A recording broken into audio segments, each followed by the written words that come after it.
2000లో అడవివరం జైలే లేదయ్యా. ఆ తర్వాతే షిఫ్ట్ అయింది.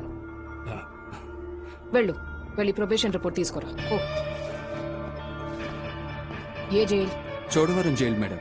2005లో డేవిడ్ తో చోడవరం జైల్లో ఉన్న తిలకే రిషితో అడవివరంలోనూ ఉన్నాడు. జాక్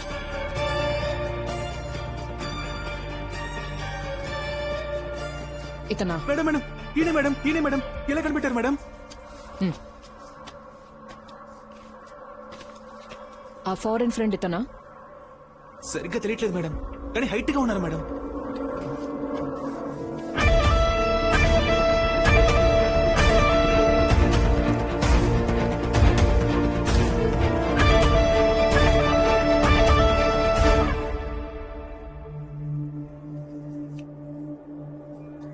ఈ వాచ్ ఎప్పుడు దొరికిందన్నా?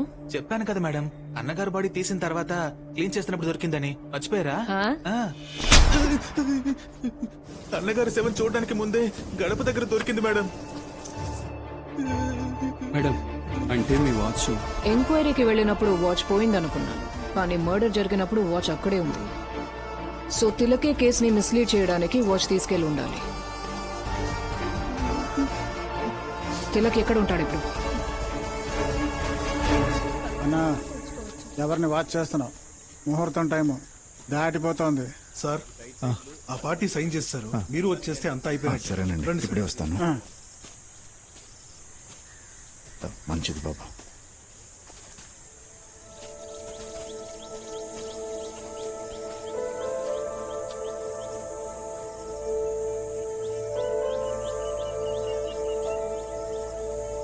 ఒకటి గమనించావా? అందరూ బాగానే ఉంటున్నారు, మనం వెళ్ళి చూస్తున్నాం, చూడగానే చూస్తున్నారు. ఇక్కడ కూడా ఇంతమందిని చూస్తున్నాం, వీళ్ళలో ఎవరు చేస్తాడో ఏంటో. ఎందుకు శ్రీశైలం ఇలా భయపెడతారు? నేను నా కూతురు వస్తుందా అని ఎదురు చూస్తుంటే. ఓహో, కూతుర్ని చూసే జోరు మీద ఉన్నావా? నా కూతురు నన్ను ఎప్పటికీ చూడకూడదు అనుకుంటున్నాను. ఎందుకన్నా? కన్న తండ్రిగా నాకు నా కూతురు మీద ప్రేమ ఉండడం సహజం, కానీ పిల్లలకి ఈ అమ్మా నాన్నలకి పుట్టేశాం కదా అని ప్రేమ రాదు. అది మన పెంపకంలోనే వస్తుంది. నా కూతురికి అది నా మీద ఎప్పటికీ రాకూడదు. తను వస్తే చెప్పండి, నేను దూరంగా వెళ్ళిపోతాను. నేను తప్పకుండా రావాలమ్మా. నువ్వు కూతురివి కదమ్మా, అందుకే వచ్చి సంతకం పెట్టాలి. రిజిస్ట్రేషన్ అవ్వగానే వెళ్ళిపోదాం. అక్కడ ఆ మనిషి కూడా ఉంటాడు కదా. ఇన్నేళ్ల తర్వాత ఇప్పుడే మీ నాన్నని మొదటిసారి చూడబోతున్నావు. ఎందుకమ్మా ఇలా మాట్లాడుతున్నావు? నాకు ఎప్పటికీ తన మొహం చూడటం ఇష్టం లేక ఇలా మాట్లాడుతున్నాను. ఆ మనిషిని నా తండ్రి అనకండి. అమ్మ మాల, ఇక్కడే మనం కొత్త ఇల్లు కట్టుకోపోతున్నాం. అందులో నువ్వు, నేను, అమ్మ సంతోషంగా ఉందాం.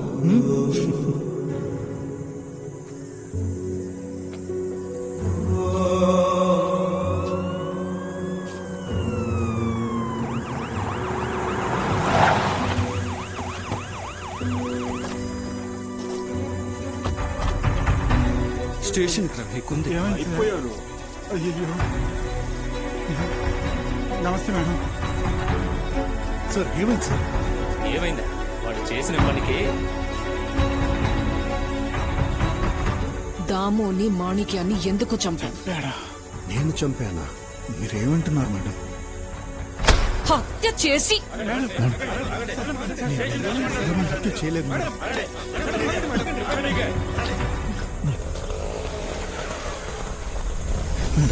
నేను చేయలేదు మేడం. అయ్యో, నా కూతురు వచ్చేసింది. చేయి తీయండి మేడం, వదలండి మేడం.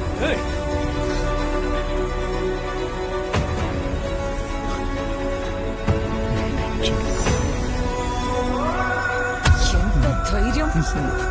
రారా రా. ఏమైంది సార్? ఏం లేదు రా.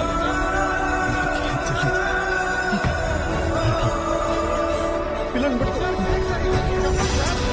ఏమైంది సార్? చెప్పండి సార్. రే ఎక్కరా? నేను చెప్పేది సార్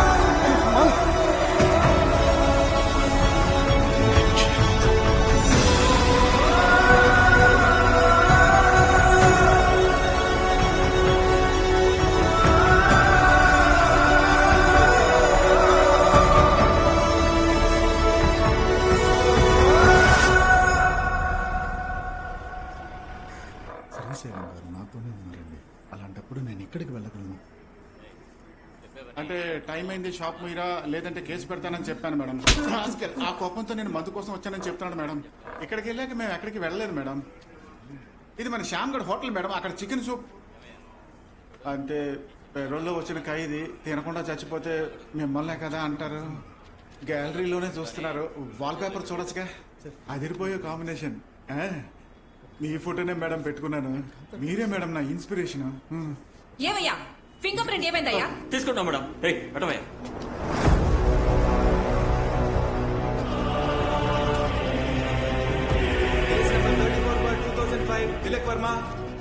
ఇలా చూడు, కత్తి మీద నీ వేలు ముద్దర్లు క్లియర్ గా రిజిస్టర్ అయ్యాయి. ఐ విట్నెస్ కూడా ఉంది.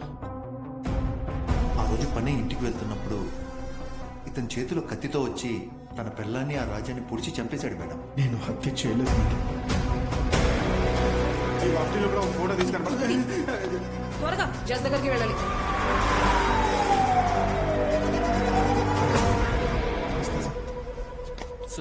సో ఏమా అర్ధరాత్రులే కేసు పని మీద వస్తారా? ఏ పగటిపూట కోర్టుకు రారా? సారీ సార్, అర్జెంట్ గా ఒక కేసు. పెరోల్లో బయటికి వచ్చిన ఖైదీ 2 హత్యలు చేశాడు. అంతేకాకుండా ఒక మైనర్ అబ్బాయి కూడా మిస్సింగ్. పోనీలే పాపం, నీ పెరోల్ ఇస్తే కుదురుగా ఇంట్లో కూర్చోలేవా? నేను హత్య చేయలేదయ్యా. ఎవిడెన్స్ లేకుండానే పోలీసులు పట్టుకుంటారా? ఎవిడెన్స్ లేకుండానే పట్టుకొచ్చారయ్యా. ఏంటి ఎవిడెన్స్ లేదు? So Tilak judgment copy. హత్య చేయబడ్డ దామోదర్ తిలక్ కి అగేన్స్ట్ గా సాక్ష్యం చెప్పారు. ఈయన 10th పెరోల్లో వచ్చారు. 14th ఫస్ట్ మర్డర్ జరిగింది. 18th సెకండ్ మర్డర్ జరిగింది. ఈ 2 మర్డర్స్ కూడా ఇతనితో జైల్లో ఉన్న వాళ్ళు చేసిన ప్యాటర్న్ లో జరిగింది. అయ్యా, 10వ తారీఖు నేను పెరోల్లో వచ్చానని, ఆ తర్వాత జరిగిన హత్యలన్నీ జైల్లో ఉన్న వాళ్ళు చేసిన ప్యాటర్న్ లో జరిగాయని నేను హత్య చేశానని చెప్తున్నారయ్యా. కానీ మొన్న 8వ తారీఖు పెందుర్తి వంతెన మీద ఒక డెడ్ బాడీ దొరికింది. అది కూడా ప్రిజన్ లో ఉన్న వాళ్ళ మర్డర్ ప్యాటర్నేనయ్యా. టార్చ్ లైట్ లో ఒక పదునైన కమ్మిని పెట్టుకుని దాంతో పొడిచి చంపి దాన్ని అక్కడే విసిరేసి వెళ్ళిపోతారండి. మరోసారి టార్చ్ లైట్ మర్డర్. వంశీ అనే ఒక బిహారీ అయ్యా ఇదే ప్యాటర్న్ లో 16 హత్యలు చేశాడు. జైల్లోనూ డిపార్ట్మెంట్ లోనూ టార్చ్ లైట్ మర్డర్ అంటే తెలియని వాళ్ళు ఎవరు ఉండరు. కానీ వాడికి 2 ఏళ్ల క్రితమే ఉరిశిక్ష విధించారయ్యా. మరి 8వ తారీఖు జరిగిన మర్డర్ ఎవరు చేసి ఉంటారంటావు? ఏంటి విచారించలేదా? లేదు సార్. అయ్యా, మేడం కి అది తెలిసే అవకాశం లేదు. ఎందుకంటే అప్పుడు మీరు సస్పెన్షన్ లో ఉన్నారు కదా. సస్పెన్షన్ లో ఉన్నావా? అవును సార్. కస్టోడియల్ డెత్ అండి. విచారణ అనే పేరుతో ఒకరిని కొట్టి చంపేశారు. మిస్టర్, ఆయన చనిపోయింది హార్ట్ అటాక్ వల్ల. ఏదైతేనే కానీ ఈవిడ సస్పెన్షన్ కి కారణం ఇప్పుడు హత్యకి గురైన మాణిక్యం దాము చేసిన పోరాటమేనండి. ఈవిడికి వాళ్ళకి ఏదో పగుందండి అయ్యా. ఓ ఏంటమ్మా, కేసు నీ మెడకు చుట్టుకునేలా ఉంది? అందుకేనండి అయ్యా అర్జెంట్ గా పెరోల్లో వచ్చిన ఈ అమాయకుడిని కార్నర్ చేసి కేసుని మూసేయాలనుకుంటున్నారు. అయ్యా, 14 ఏళ్ల తర్వాత నేను పెరోల్లో వచ్చాను. ఇందులో మేడంకి ఇబ్బంది ఏంటో అర్థం కావట్లేదు. 24 గంటలు నాతో షాడో పోలీస్ ఉన్నారని తెలిసి కూడా నేను ఈ హత్య చేసి ఉంటానని మేడం ఎలా నమ్ముతున్నారో తెలియట్లేదు. ఇది పోలీస్ డిపార్ట్మెంట్ నే అవమానించే విధంగా ఉంది. అయితే నేను ఇప్పుడు పోలీసునే రిమాండ్ చేయాలనుకుంటా. నువ్వు ఉండబోయే 4 రోజులు కుదురుగా ఉండేళ్ళు. ఇతన్ని పబ్లిక్ ప్లేస్ లో అలో చేయకండి. Okay sir. అయ్యా, ఈ వారం వాళ్ళ ఊర్లో తిరణాలుంది, దానికి మాత్రం వెళ్ళడానికి పర్మిషన్ ఇస్తే. మీ క్లయింట్ కి కోర్టు పెరోల్ ఇచ్చింది నాన్నని చూడడానికి, తిరణాల్లో తిరగడానికి కాదు. రాత్రిపూట వచ్చి నిద్ర చెడగొట్టారు. జడ్జి అనుకున్నారా, అఫీస్ అనుకున్నారా? అవునా? తాళాలు.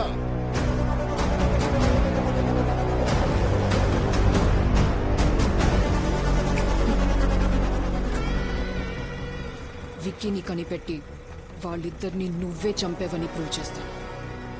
నేను హత్య చేయలేదు మేడం.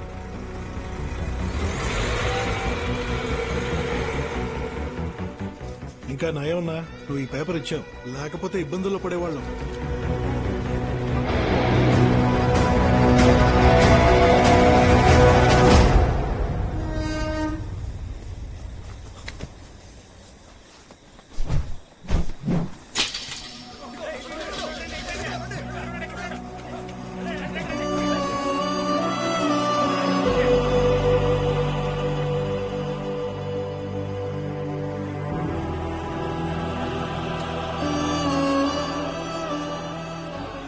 కాశీ అని వస్తున్నాడు రా, తప్పురా.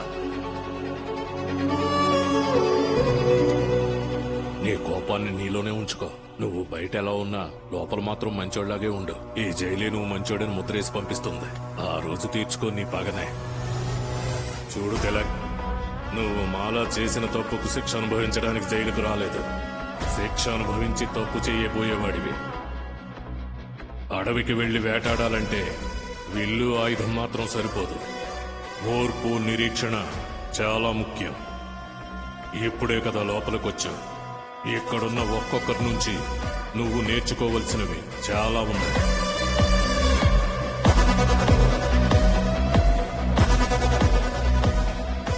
కాశీ అన్న చెప్పినట్టు మంచివాడినైనా నేను మంచివాడిలా నటించడం మొదలుపెట్టాను.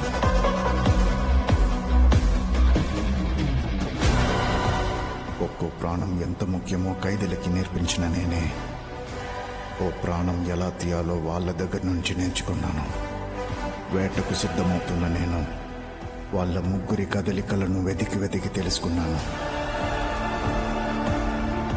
నాకు పెరోల్ దొరికి నేను బయటికి వెళితే నా ఏకైక లక్ష్యం ఎవ్వరికి దొరికిపోకుండా వాళ్ళ ముగ్గురిని చంపడమే.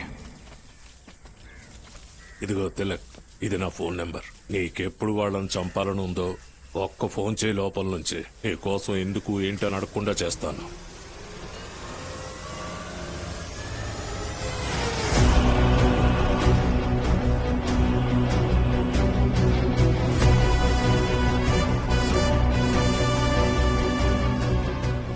జైలుకు వచ్చిన ఇన్ని సంవత్సరాల్లో ఒక్కసారి కూడా నీ కూతుర్ని చూడాలని నీకు అనిపించలేదా?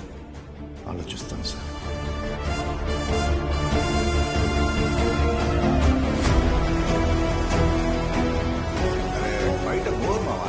మీ ఫోన్ ఒకసారి ఇస్తారా? ఒక నిమిషం.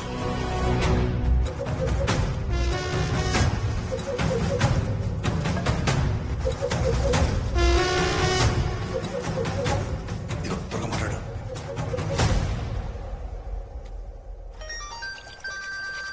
నాన్న ఎవరో చూడు. తాత జైలని వస్తుంది. ఎవరు? అన్నా తిలక్ని. హే తమ్ముడు, ఎలా ఉన్నావురా? ఎన్నాళ్ళు ఈ అన్నయ్య నీకు గుర్తు రాలేదు? ఎవరిని వేసేయాలి? సింహాచలం GH లో గణేష్ అని ఒక అంబులెన్స్ డ్రైవర్ ఉంటాడు. అతన్ని కలిస్తే ఓ అనాథ శవాన్ని ఇస్తాడు. దాని బెందుర్తి వంతెన మీద టార్చ్ లైట్ కమ్మితో పొడిచి చంపాలి. చచ్చినోడు ఎందుకురా చంపడం? ఎందుకేంటని అడగకుండా చేస్తానని చెప్పావు కదన్నా. నీలా తెలివిగా ఎన్నో హత్యలు చేసిన వాళ్ళని మన జైల్లో చూశాను. కానీ మీరందరూ ఏదో ఒక రకంగా దొరికిపోయారు.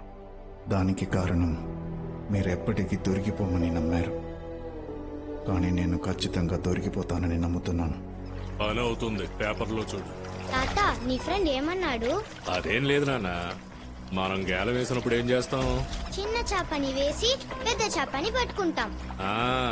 ఆ మావయ్య అదే చేయమంటున్నాడు.